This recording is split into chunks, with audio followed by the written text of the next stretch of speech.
Muy buenas tardes, amados hermanos, Dios les bendiga, mis pastores, mis pastoras, también les saludo en el nombre del Señor Jesús, esperando que estén bien, ya listo para iniciar nuestro estudio de esta semana. Ya hemos ido avanzando en nuestro expositor, en las lecciones, cada capítulo del libro de Levítico. Hoy nos corresponde el capítulo 21 del libro de Levítico y esperamos que sea también motivo de mucha bendición para nuestras vidas. Hemos estado anteriormente viendo las leyes para el pueblo, para la convivencia, digamos, entre los hermanos, la vida social, ¿no? También hemos estado mirando acerca de algunas leyes diversas, leyes variadas, haciendo mucho hincapié en la idolatría, en los pecados que el pueblo podría, en este caso, ellos podrían imitar a las naciones que les rodeaban, la inmoralidad sexual, que ha sido tremendo en realidad, eh, con muchos... con muchas sentencias también drásticas de muerte, de juicio de parte de Dios. Así que ahora estaremos mirando un poco acerca de las exigencias para el sacerdocio, para el sacerdote, es decir, para los líderes espirituales del pueblo. La demanda de Dios no era solamente al pueblo en términos generales, sino particularmente y especialmente para Aarón y sus hijos y sus descendientes. Así que vamos a orar al Señor para que Dios nos bendiga en este estudio. Dios eterno, Padre misericordioso, gracias le damos en esta hora, Señor. Le pedimos, Dios mío, que usted nos ayude, nos bendiga, Señor. Abra nuestro entendimiento, la comprensión. Traer este estudio a estos tiempos, Señor amado, lo terrible que es, Señor, que todas aquellas exigencias, aquellos mandamientos, aquellas prohibiciones que usted le dio a su pueblo hace miles de años atrás, hoy en día tenemos la misma necesidad, Señor, porque el mundo en el cual estamos es un mundo corrupto también, Señor. Ahora te pedimos, Dios mío, que nos bendigas y nos acompañes en la dirección de este estudio. Te lo pedimos todo por Cristo Jesús, nuestro bendito y buen Salvador. Amén y amén. Bien, gracias al Señor por esta oportunidad, como hemos estado repitiendo, de poder tener este estudio. Inmediatamente vamos a dar lectura a la palabra del Señor. Dijimos Levítico capítulo 21, leemos. La lectura bíblica está solamente centrada en dos vehículos, del 6 al 8, pero vamos a darnos un poquito de tiempo y vamos a leer del 1 al 8, del 1 al 8. En el nombre del Señor Jesús dice: Jehová dijo a Moisés: habla a los sacerdotes, hijos de Aarón, y diles que no se contaminen por un muerto en sus pueblos, mas por su pariente cercano, por su madre, o por su padre, o por su hijo, o por su hermano, o por su hermana virgen a él, cercana, la cual no haya tenido marido, por ella se contaminará. No se contaminará como cualquier hombre de su pueblo, haciéndose inmundo. No harán tonsura en su cabeza, ni raerán la punta de su barba, ni en su carne harán rasguños. Santos serán a su Dios, y no profanarán el nombre de su Dios, porque las ofrendas encendidas para Jehová y el pan de su Dios ofrecen, por tanto serán santos. Con mujer ramera o infame no se casarán, ni con mujer repudiada de su marido, porque el sacerdote es santo a su Dios. Le santificarás, por tanto, pues el pan de Dios ofrece, santo será para ti, porque santo soy yo, Jehová, que os santifico. Bien, gracias al Señor. Hemos leído hasta el versículo 8, como se ha podido dar cuenta, y vamos a mirar inmediatamente esta lección. El título de la lección es Santidad del sacerdocio. Santidad del sacerdocio. La lectura bíblica ya la hemos visto y el texto para memorizar, Levítico 20-26, lo tenemos aquí cerquita, lo vamos a leer. Levítico 20, versículo 26, dice: Habéis pues de serme santos, porque yo Jehová soy santo, y os he apartado de los pueblos para que seáis míos.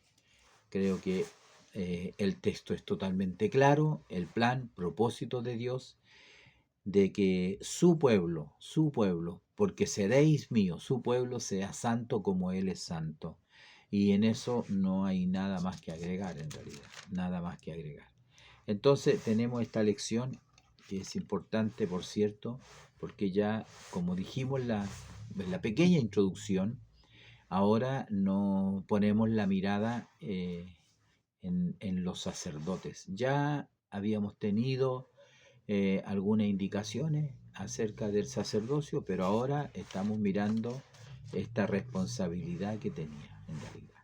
Es un mandato directamente al sacerdocio, directamente al sacerdocio.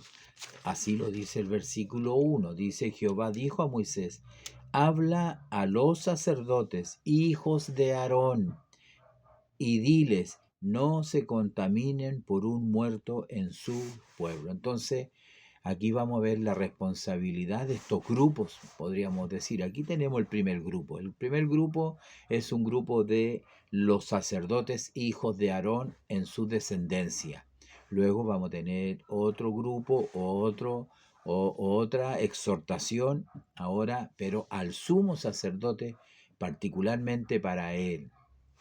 Y luego, ¿no es cierto?, también vamos a tener eh, a aquellos que son sacerdotes y se les estará dando instrucciones acerca de cómo ellos debían de mantenerse puros delante del Señor. Entonces, esta exigencia que tenemos aquí en el capítulo 21, así le vamos a llamar, ¿no? Las exigencias que Dios le está imponiendo al sacerdocio o a los sacerdotes. Estas son las leyes sobre el sacerdocio en realidad. Las exigencias de no contaminarse con un muerto. Así lo dice el versículo 1. No se contaminen por un muerto en sus pueblos. Recordamos nosotros que dentro de la forma, la manera de que el pueblo se contamine, hemos estudiado varias situaciones, varias circunstancias.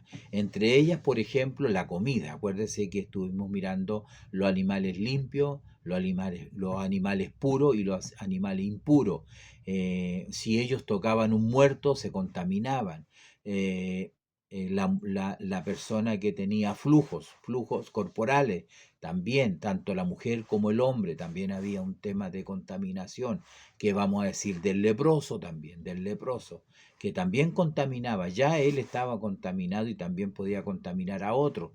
Todo lo que tocara y todo lo que él tocare, la cama, los muebles, iban a ser contaminados. Entonces, también había una exigencia para que el hombre no tocara animal muerto o persona muerta. En este caso estamos hablando de personas muertas, y en este primer grupo de estos sacerdotes estamos mirando que tiene que ver con un pariente, un familiar, un pariente, un familiar.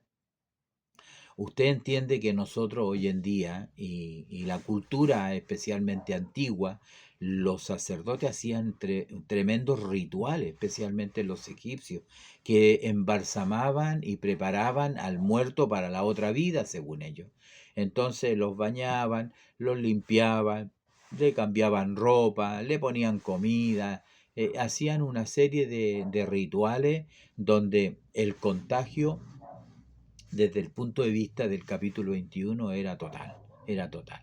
Ellos hacían, prácticamente hacían una devoción, casi hacían una adoración a la muerte. Ese era el problema que existía en las naciones paganas, es decir, los cananeos y los egipcios.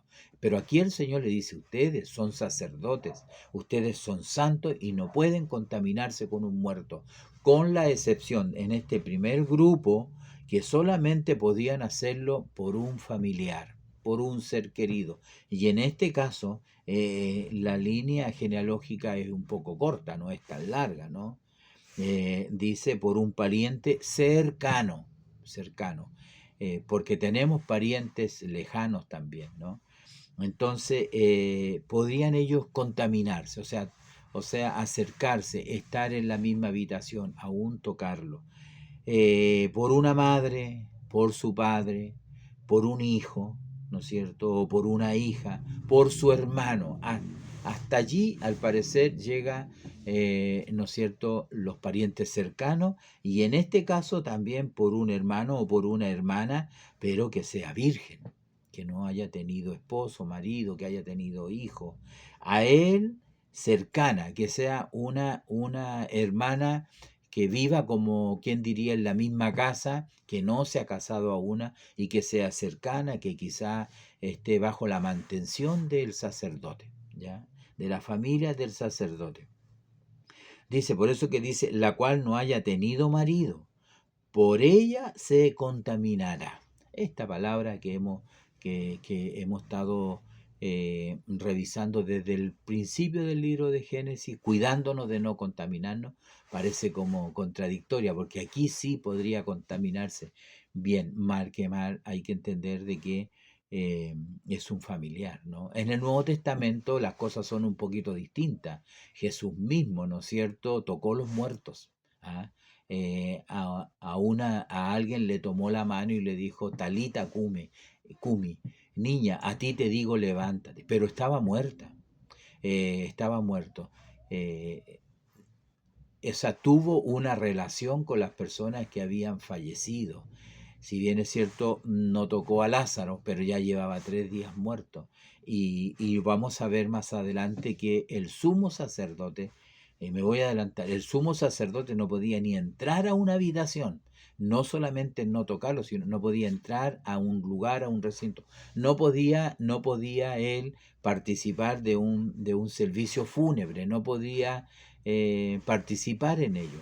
Entonces, aquí vemos en esta primera parte que ellos no debían de contaminarse. ¿Qué es lo que dice el versículo 4? Dice, no se contaminará como cualquier hombre de su pueblo. Ya eso lo hace distinto, porque es un hombre distinto, porque tiene un oficio distinto, tiene una responsabilidad distinto delante del Señor. Entonces, no podía contaminarse como se contamina cualquier hombre del pueblo, haciéndose inmundo, dice la Escritura, haciéndose inmundo. Entonces, como podemos ver, estas exigencias para los sacerdotes, que no tenían que hacerse tonsura, dice, en su cabeza, ni raerán la punta de su barba, ni en su carne harán rasguños.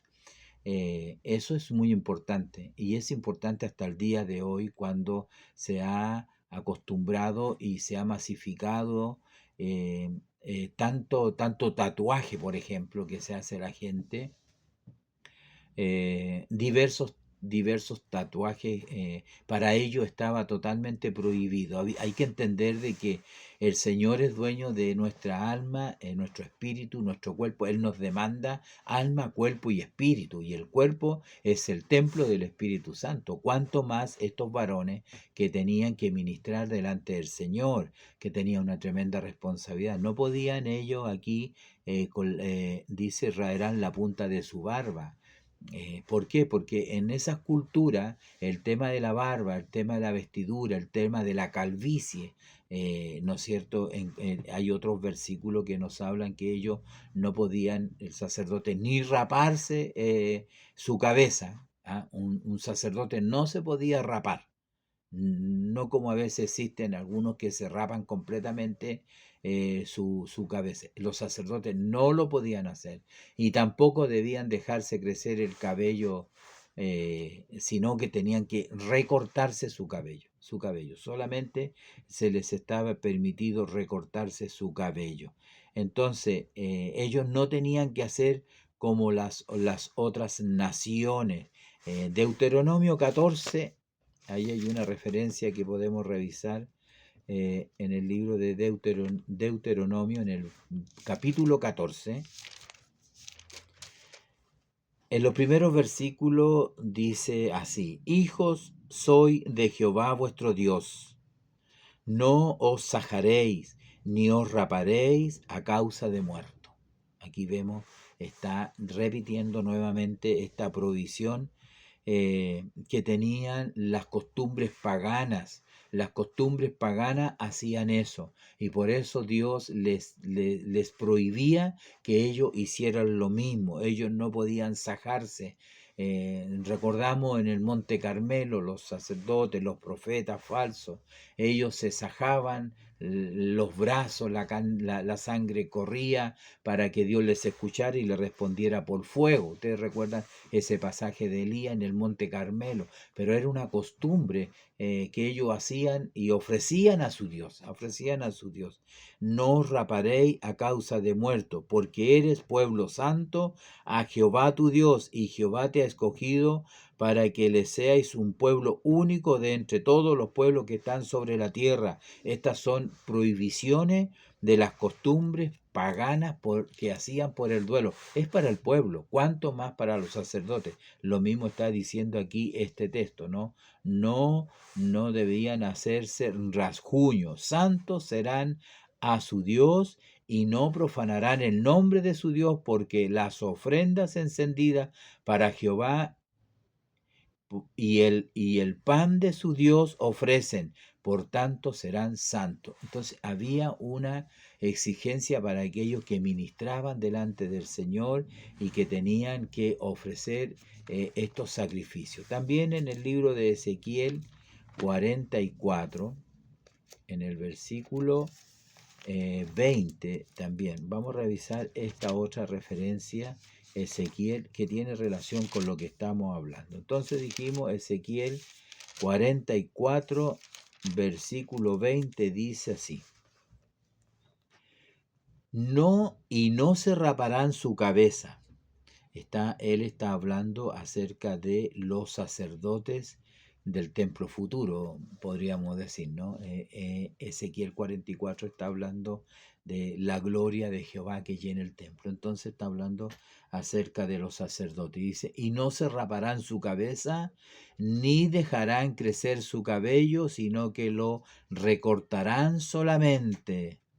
Y sigue dando una serie de indicaciones que también las hemos estado mirando y viendo en el libro de Levítico, cuando por ejemplo le exhorta a estos sacerdotes que ninguno de los sacerdotes beberá vino cuando haya de entrar en el atrio interior, ni viuda ni repudiada tomarán por mujer, sino que tomarán virgen del linaje de la casa de Israel, o viuda que fuere viuda de sacerdote, y enseñarán a mi pueblo a hacer diferencia entre lo santo y lo profano, y les enseñarán a discernir entre lo limpio y lo no limpio. Entonces aquí vemos también en Ezequiel una serie de indicaciones y exigencias. Ahí nos encontramos con un texto que los sacerdotes al parecer podían sí casarse con una viuda de sacerdote, pero no va a ser lo mismo cuando avancemos y lleguemos al versículo 10, ¿no es cierto?, en que ellos no podrían casarse con ninguna viuda, ¿ya? Entonces, como podemos ver, Ezequiel, ¿de qué es lo que está hablando acerca de los sacerdotes y la exigencia? Que ellos no debían raparse la cabeza, no deberían beber vino, no deberían tomar viuda ni repudiada, y no deberían acercar a un hombre muerto, con alguna excepción en cuanto a los sacerdotes.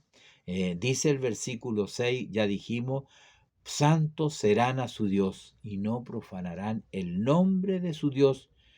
¿Por qué? Aquí está el por qué. Porque las ofrendas encendidas para Jehová y el pan de su Dios ofrecen, por tanto serán santos. Entonces allí es donde está la gran diferencia. Aquellos que llevan las cosas santas del Señor Jesús, del Señor. Les santificarás. Por tanto, pues el pan de tu Dios ofrecen, santos serán para ti, porque santo soy yo, Jehová, que os santifico. Cuando habla esto del pan, el pan que se sirve, que se come en alguno de estos sacrificios, tiene que ver con esa comunión que el hombre tiene con el Señor. Tiene que ver, para mí siempre digo, una de las mayores manifestaciones de compañerismo, de comunión, es sentarse a la mesa y compartir el pan junto, como lo hacía la iglesia primitiva, donde comían el pan junto en las casas. Entonces, es una hermosa expresión de comunión. Y entonces digamos que les está diciendo el Señor a ellos, tú eres el que come pan conmigo.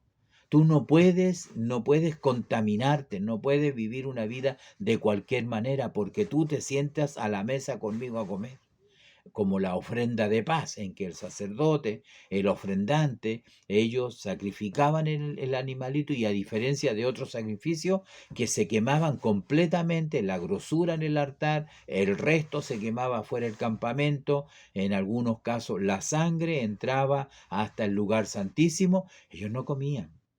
Pero en este caso, en la ofrenda de paz y en estos versículos, como dice aquí, eh, ellos compartían y comían, ¿ya? Entonces es muy importante cómo se le enseña al pueblo también, como lo decía Ezequiel, ustedes son los que enseñan el bien y el mal, ustedes enseñan a discernir entre lo bueno, entre lo santo y lo profano, ustedes son los que están dirigiendo, son los líderes espirituales del pueblo. Y no pueden contaminarse como ellos se contaminan, no pueden hacer ni vivir como ellos hacen.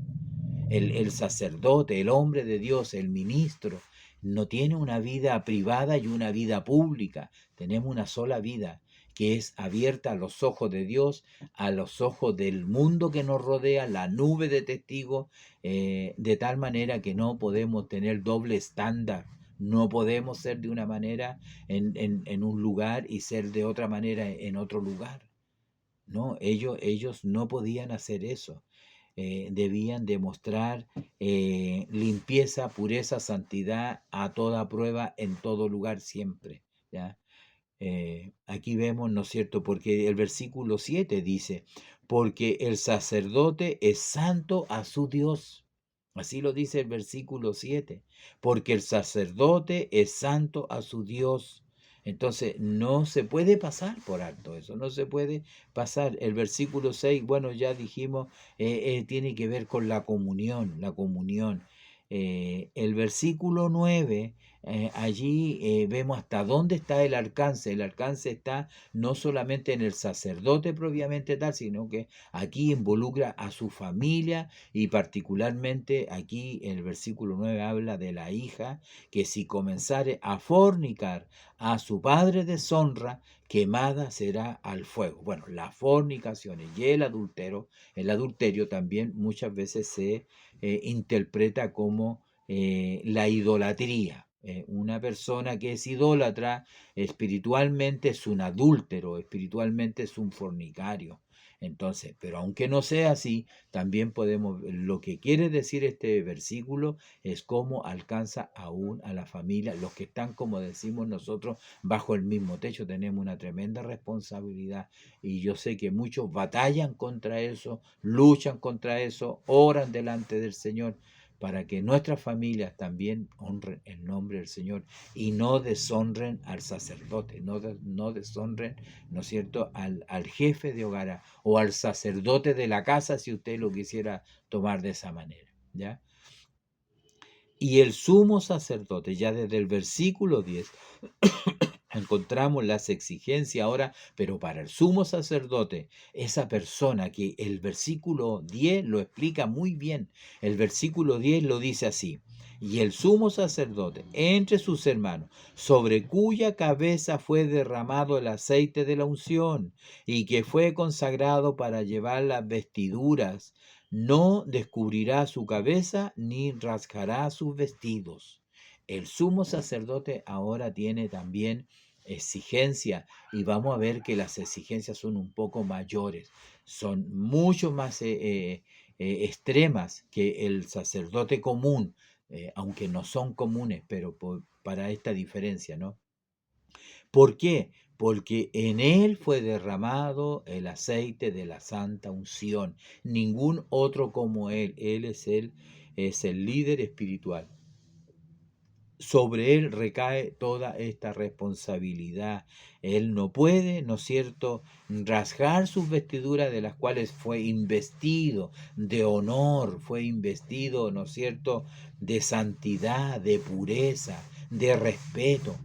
Y él no puede, como lo hizo Anás o Caifás, en que rasgó sus vestidos, ¿no? Cuando, según él, Jesús había blasfemado. Entonces, se nota que él no conocía estos textos o estos versículos, podríamos decir, no sé, lo hizo a propósito, pero ningún sumo sacerdote puede rasgar su vestidura. La gente cuando rasgaba su vestidura era por una ocasión de lamento, de tristeza, de angustia, de aflicción, de pesar. Entonces la gente rasgaba su vestido. Josué, cuando tuvo esta derrota en Jericó, también rasgó sus vestidos. ¿eh? Eh, en Jai, perdón, porque en Jericó cayeron los muros, pero luego de esa gran victoria de Jericó vino otra ciudad con menos habitantes, menos fortaleza, y tuvieron una tremenda derrota, y ellos rajaron sus vestidos. Pero no eran sacerdotes. Pero ese es el cuadro cuando un sacerdote raja sus vestidos.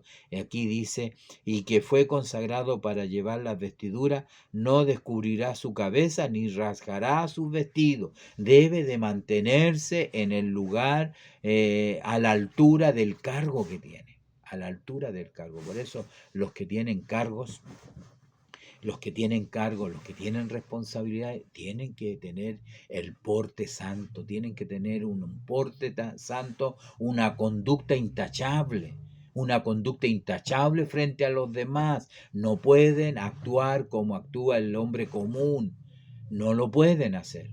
Tienen una tremenda responsabilidad delante del Señor. Y no se trata de que se anden como cuidando, no, tienen que ser hombres santos por donde se les mire, desde arriba, desde abajo, desde adelante, desde atrás, por donde uno lo mire, tienen que ser hombres santos delante del Señor, porque ostentan un cargo superior. En este caso, en ellos se había derramado el aceite de la unción y fueron consagrados para ese oficio. Entonces es importante, ¿no?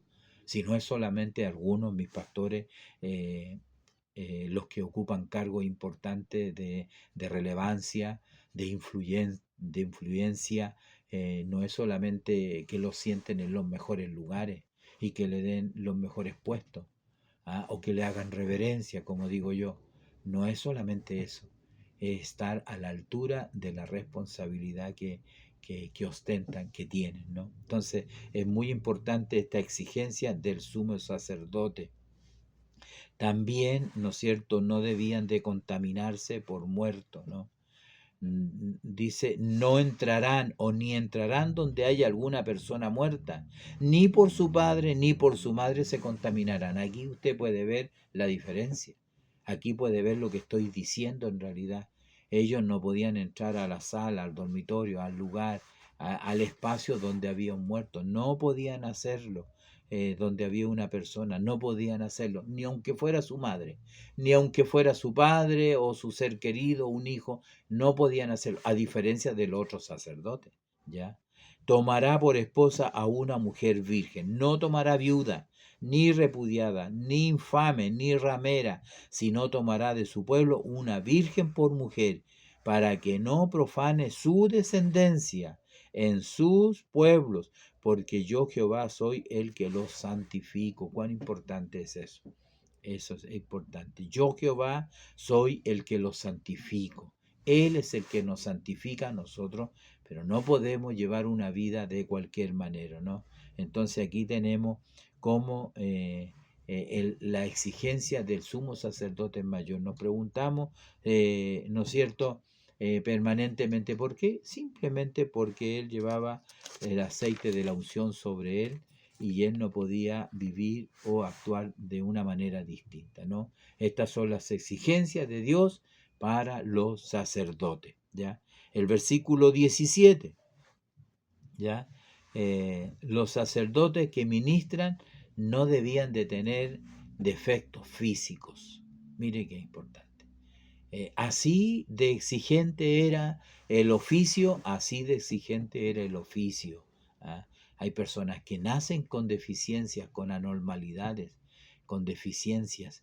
eh, y estas personas, aunque sean hijos de sacerdotes, que sean de la familia de Aarón y que por ley, ellos estaban escogidos para que llegado el tiempo, llegado la edad, ellos tenían que oficializar, ellos tenían que ser sacerdotes, habían sido escogidos para ello.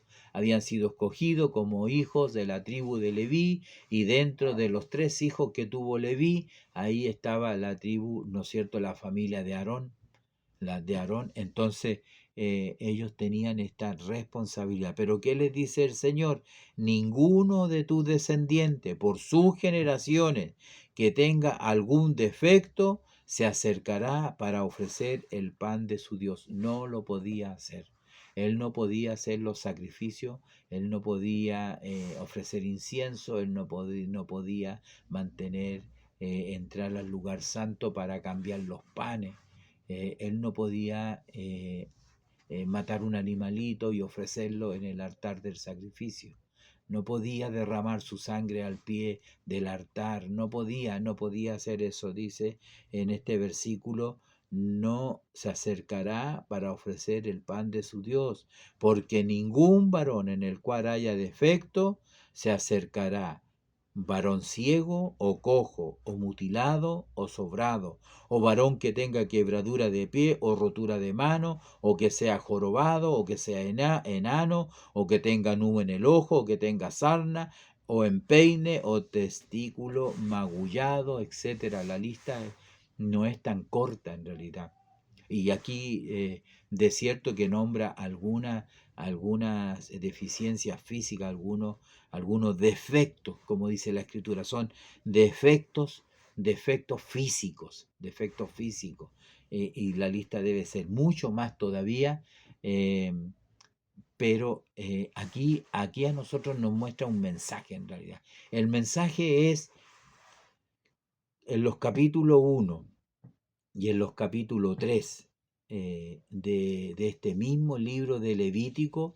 Nosotros encontramos, por ejemplo, voy a leer, y quiero que hagamos ese ejercicio, esa comparación. Mire, el capítulo 1, versículo 3 del libro de Levítico, que así comenzamos estas lecciones. Dice: si su ofrenda fuere holocausto vacuno, macho, sin defecto, lo ofrecerá de su voluntad, macho sin defecto. El capítulo 3, en el versículo 1, a la inversa, ¿no? Dice: si su ofrenda fuere sacrificio de paz, si hubiere de ofrecerla de ganado vacuno, sea macho o hembra, sin defecto lo ofrecerá. ¿Qué quiero decir con eso? Que si la ofrenda que traían ellos para ponerla allí en el altar del sacrificio para el Señor exigía que ese animalito, que ese carnero, ese becerro, ese macho cabrío, tenía que ser sin defecto, no tenía que tener ningún defecto. Cuánto más ahora el ofrendante, el que iba a ofrecerlo, también se le exigía que no tenía que tener ningún defecto, ningún defecto. Esto es muy importante, ¿por qué? Porque nosotros entendemos que todos los rituales que vemos acá y todas, ¿no es cierto?, las ceremonias que hay aquí y la consagración que había aquí, la dedicación que había acá en el libro de Levítico, apuntaba hacia el Cordero de Dios, como dijo Juan el Bautista, que quita el pecado del mundo. Apuntaba hacia no solamente la víctima, sino también apuntaba hacia el sumo sacerdote, no del orden de Aarón, de la familia, sino del orden de Melquisedec, que ese es otro tema, pero era él, no solamente era la víctima, sino también era el sacerdote que ofrecía el sacrificio, ¿ya? Que representaba y lo hacía representando a Dios o al pueblo. Él ejercía las dos funciones. Jesús fue rey, profeta y sacerdote. Esos fueron sus ministerios. Entonces, como esto está apuntando para allá, en realidad, entonces por eso encontramos en este pasaje del capítulo 21 de Levítico que ahora el sacerdote no tenía que tener defecto. Jesús no tenía ningún defecto. Él fue examinado por los saduceos, por los fariseos, por los reyes, por Anás, por Caifás, fue por Pilato. La mujer de Pilato le dijo a su esposo: no tengas nada que ver con este varón, porque él es un hombre justo, yo no he podido dormir en la noche. Fue examinado por el rey Herodes. Él no tenía ningún defecto, no había nada en él, ni moral, ni espiritualmente, ni con respecto a la ley, y mucho menos físicamente que tuviera algún defecto que lo inhabilitaría a él para hacer lo que hizo, para ofrecerse como ese manso cordero. ¿Ya? Entonces es importante que ese animal tenía que ser sin defecto, y que el que ofrecía el sacrificio también tenía que ser sin defecto, en este caso el sacerdote. No tenía que ser, ¿no es cierto?, ciego, cojo, mutilado o sobrado. No tenía que tener de más, no tenía que tener de menos. O varón que tenga quebradura de pie y rotura de la mano, ¿no? Tenía que ser perfecto, perfecto, ¿no? Que es muy interesante este pasaje. En realidad a mí me ha hablado mucho. Me ha hablado mucho porque curiosamente en el Nuevo Testamento el Señor Jesús sanó a los cojos, a los ciegos, a los paralíticos, los que tenían quebraduras y los que tenían emisión de fluido, la mujer que tenía flujo de sangre, aún a los muertos. Pero aquí en este pasaje ellos no se podían acercar al tabernáculo, no se podían acercar a la tienda, no se podían acercar, y siendo ellos sacerdotes, su padre eran sacerdotes, porque esta es una exigencia para los sacerdotes, ¿no? Aquí dice: habla a Aarón y dile: ninguno de tus descendientes por sus generaciones que tenga algún defecto se acercará a ofrecer el pan a su Dios, a Dios. Entonces, esto nos muestra, por ejemplo, Primera de Pedro. Vamos a leer aquí Primera de Pedro, capítulo 1, versículo 19. Creo que está también en la referencia, sí, está en la referencia de la segunda parte. Primera de Pedro. Quiero hacer esta comparación. Capítulo 1, versículo 19, dice así: sino con la sangre preciosa de Cristo, como de un cordero sin mancha y sin contaminación. Aquí está hablando de Jesús como el Cordero de Dios, que quita el pecado del mundo, como uno que con su sangre preciosa, la sangre de Cristo, como la de un cordero como, de un cordero sin mancha, sin defecto y sin contaminación. Está hablando acerca de eso, ¿no? Lo mismo habla, eso nos muestra en realidad este texto la perfección del sacrificio de Cristo, como de un cordero sin mancha y sin contaminación. Y en el libro de Hebreo, también en el libro de Hebreo, aquí cerquita, en el capítulo 7:26, mire lo que dice con respecto a este mismo tema. 7:26 dice: porque tal sumo sacerdote. Ahora está hablando del sacerdote, ¿no? El texto anterior está hablando de la víctima, del cordero, del animalito. Ahora está hablando del que ofrece el sacrificio, y dice: porque tal sumo sacerdote nos convenía, santo, inocente, sin mancha, apartado de los pecadores y hecho más sublime que los cielos.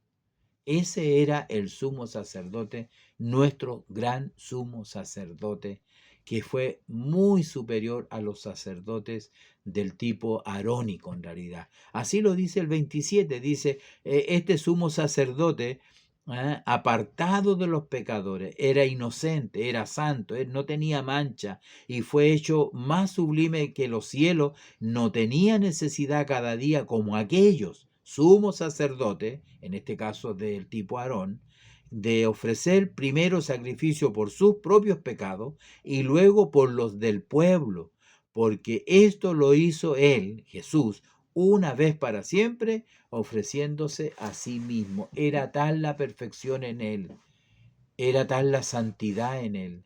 Él no tenía defecto. Era tanto eso hecho más sublime que no hubo necesidad de hacer otro, que no hubo necesidad de repetirlo como lo repetían ellos todos los años. Acuérdese en el día de la expiación. Todos los años el sacerdote entraba con sangre. Quizás por cuánto tiempo el sumo sacerdote durara su vida. Cuando él fallecía, venía otro que lo sucedía en el cargo y también hacía lo propio, hacía lo mismo. Una vez al año ofrecía sacrificio por su pecado primero, por su maldad y luego por el pueblo. Pero en este caso, este sumo sacerdote, nuestro Señor Jesucristo, fue tan perfecto su sacrificio que lo tuvo que hacer una sola vez y dice, y para siempre. Y eso significa, dice, que realmente como él era, no solamente era humano, sino que era también divino, eterno, Dios, entonces su sacrificio era eterno, eterno. El versículo 8 dice, porque la ley constituye sumo sacerdote a débiles hombres. Aarón, Eleazar y así sucesivamente todos sus hijos eran débiles hombres, pero la palabra del juramento posterior a la ley, al Hijo hecho perfecto para siempre. En él no había engaño, en él no había sombra de variación. Entonces, así también es la exigencia que el Señor demanda de nosotros. No podemos decir que no, porque nosotros fuimos constituidos también de alguna manera, no solamente siervos de Dios, sino sacerdotes también, que ministramos delante del Señor. Tenemos esa tremenda responsabilidad. Nos muestra a través de Cristo cómo el sumo sacerdote, en este caso, era santo, inocente, sin mancha, que es el reclamo, que es la demanda que Dios exige de cada uno de nosotros que llevamos las cosas santas del Señor, ¿no? Dios exige santidad de su pueblo hoy, no solamente del que está en una responsabilidad mayor, sino de todos nosotros. De todos nosotros tenemos esa tremenda responsabilidad. Entonces, Dios exige santidad. En la vida que tenemos hoy en día, el Señor demanda, porque finalmente, el texto dice que sin santidad nadie verá al Señor. Y eso no es solamente para el sacerdote, sino también para el pueblo, para cada uno de nosotros. Hoy en día, en estos tiempos, alejados de toda esta demanda de la ley que la hemos estado leyendo, de esta ley moral, esta ley cívica, estos rituales, ¿no es cierto?, que nos muestra el libro de Levítico, independientemente, ¿no es cierto?, de la cultura, las costumbres. Hay que entender de que Dios le está hablando a un pueblo que está formando una nación, le está formando el carácter de santidad, le está repitiendo una y otra vez, sed santo porque yo, vuestro Dios, soy santo. Vosotros sois mío, vosotros tenéis que ser santo como yo soy santo. Le está recalcando una y otra vez. Y eso nosotros, desde que llegamos a la iglesia, lo hemos estado escuchando. Desde que llegamos a la iglesia sabemos que es así. Entonces, creo que ser santo, porque yo, vuestro Dios, soy santo, va totalmente de acuerdo en el Antiguo Testamento como en el Nuevo, de que sin santidad ninguno verá al Señor. Primera de Pedro, lo teníamos aquí, lo perdimos, pero para terminar, ¿no es cierto?, este capítulo, Primera de Pedro, capítulo 1, que lo leímos ahí, el 13 y el 16, del 13 al 16, me parece muy adecuado para sellar, ¿no es cierto?, este tema y una aplicación espiritual para nuestros días, para nuestro tiempo. Entonces dijimos, Primera de Pedro, capítulo 1, versículo 13 al 16, dice así, lo leo en el nombre del Señor Jesús, dice: por tanto, ceñid los lomos de vuestro entendimiento, sed sobrios y esperad por completo en la gracia que se os... Sed sobrio y esperad por completo en la gracia que se os traerá cuando Jesucristo sea manifestado. Como hijos obedientes, no os conforméis a los deseos que antes teníais, estando en vuestra ignorancia,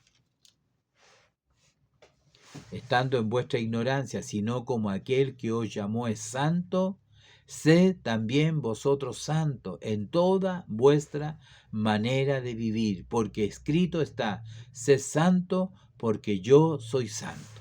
Entonces, si usted se da cuenta, ¿no es cierto?, en este texto nos involucra a todos. Estuvimos mirando la exigencia a los sacerdotes, al sumo sacerdote, pero aquí dice, ¿no es cierto?, que aquel que nos llamó es santo, nosotros también debemos ser santos, santos en toda vuestra manera de vivir, es decir, en el campo, en la ciudad, en todas partes, donde estemos, ¿no es cierto?, en el negocio, comprando, vendiendo, debemos de ser santos porque esa es la exigencia que Dios, ¿no es cierto?, nos da a nosotros. Esa es la exigencia que tenemos en medio de una generación corrupta y pecadora. Dios nos guarde, guarde a nuestra familia y esperamos que el Señor nos siga bendiciendo. Quiero dejarlo invitado nuevamente, Dios mediante, para la segunda parte, como la segunda parte de este tema, la consagración de las ofrendas, la finalidad de las ofrendas, las cosas de Dios son santas, son los títulos que lleva este expositor. Pero vamos a estar mirando el capítulo entonces de Levítico, el 22. Nos acercamos rápidamente, tiene 27 capítulos el libro de Levítico, nos quedan algunas lecciones por delante y vamos a estar viendo, ¿no es cierto?, cuán separados o apartados somos nosotros de este mundo, ¿no? Donde los sacrificios deben ser físicamente perfectos. Entonces, que el Señor nos bendiga, el Señor nos ayude y espero que tengan un muy buen fin de semana, una bendición muy grande para cada uno de ustedes. Que Dios les bendiga grandemente.